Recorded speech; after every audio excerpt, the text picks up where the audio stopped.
Welcome to Python programming course. So here is the course review. This is for complete beginner to advanced roadmap, and this course is divided into foundations, core programming, and advanced and real world.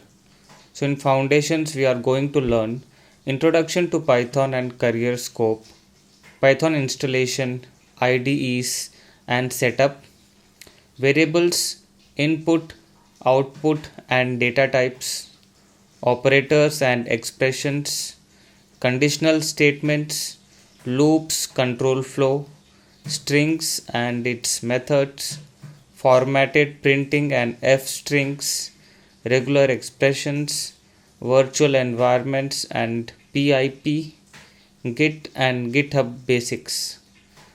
And in core programming, we are going to learn list and list comprehension, tuple, sets, dictionary and dictionary comprehension, functions, lambda, map, filter, reduce.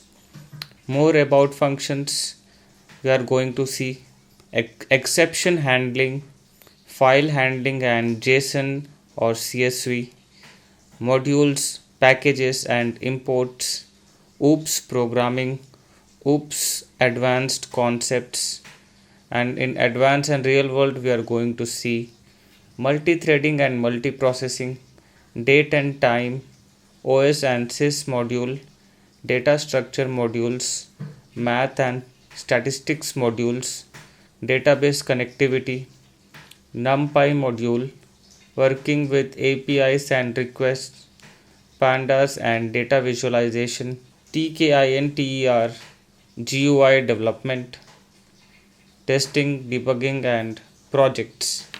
So these are all the topics we are going to cover. Happy learning.